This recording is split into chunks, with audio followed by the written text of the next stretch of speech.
Trump threatens to impose tariffs on African nations that may be thinking about joining BRICS.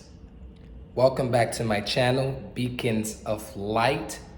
Just be it, your greatest self in this lifetime.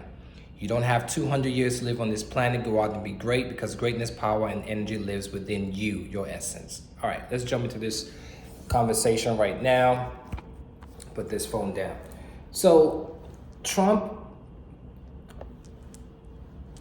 imposes tariffs, or will impose tariffs on African nations that may be thinking about joining BRICS.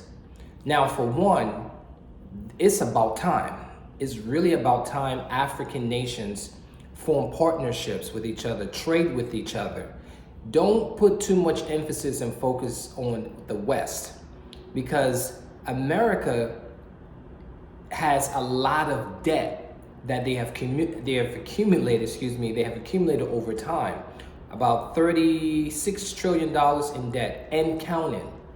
So Trump is doing everything he can possibly think of to get rid of the debt or reduce it to a margin where he can say, well, during my presidency, I brought down the $36 trillion debt to about $15 trillion. So I'm the greatest president that ever became a president in these United States of America. So, well, that's my opinion. That's what I think he's trying to do.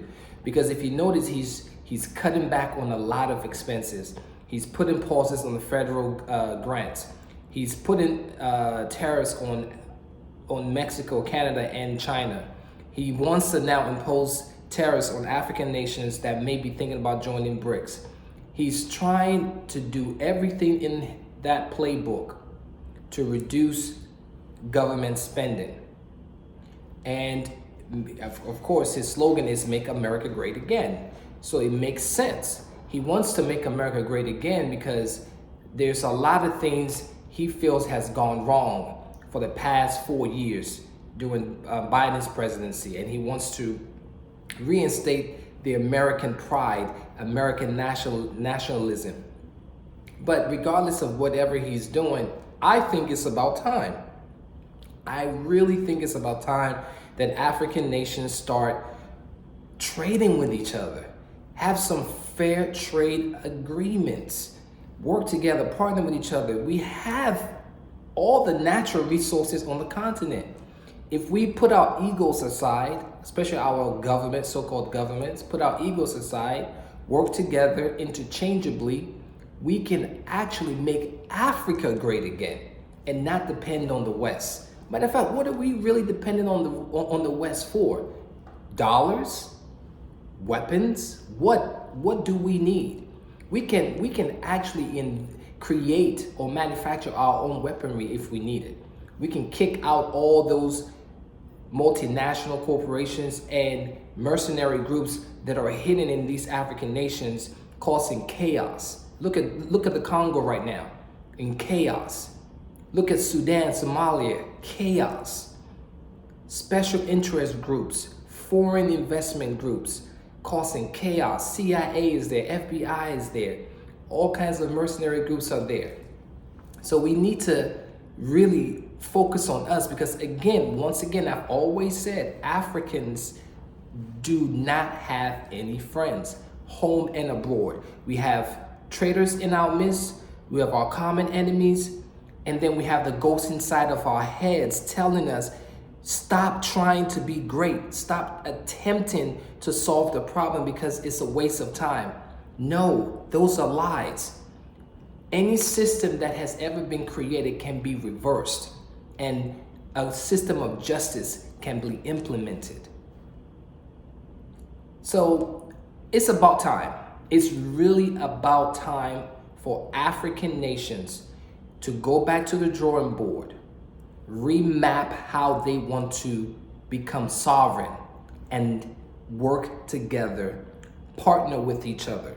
All African nations, those who are willing to do the work, because a lot of times you may bring a nation on and they don't want to pull their own weight.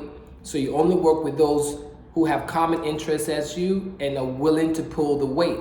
Because when the going gets tough, we don't need you to say, well, I don't have this, I don't have that, I can't do this, I can't do that. I might as well just wait for America to send aid, which is another trap that America uses with their IMF and the World Bank.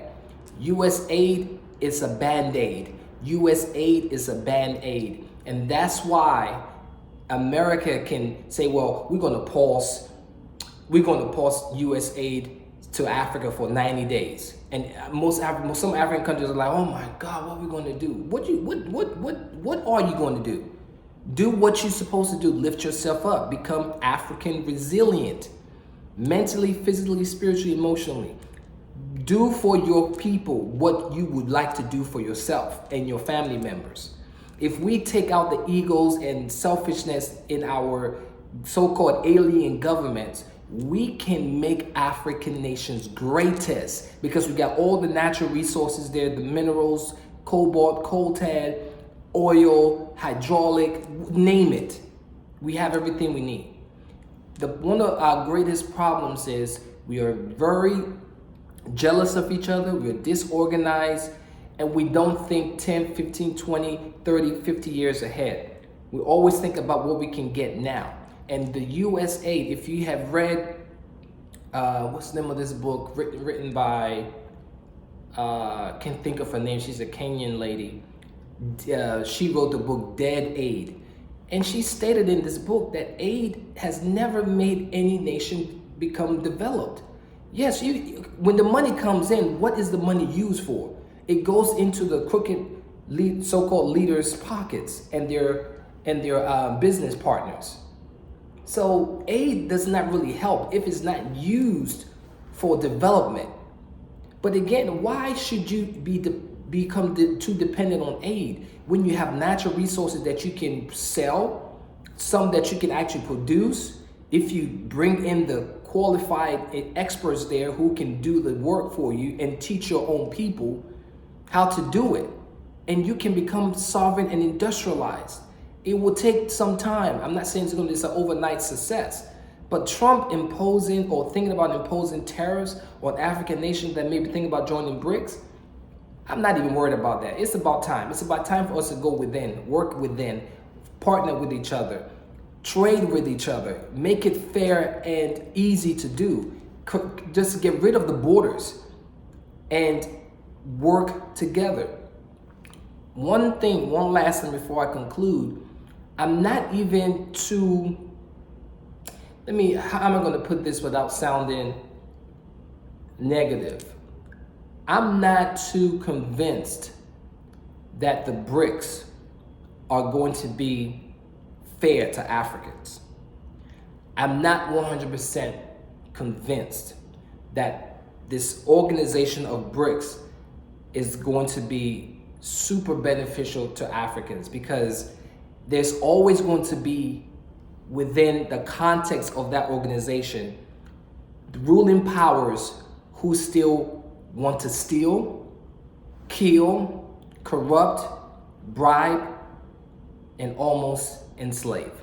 But again, that's my opinion. I think Africans still need each other because we have no friends and we need to work together. This is the time. This is the time for us to give this a shot, or else we will become too dependent on the same foreign powers that don't have our best interests. On to the next time, on to the next one. Beacons of light, just be it. Be what? Your greatest self in this lifetime, because you came to live your best life.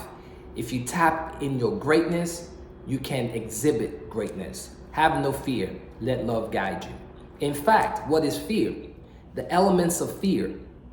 Elements of fear is fire, earth, air, and river. River, which is water. Water what? Flows, crashes and flows.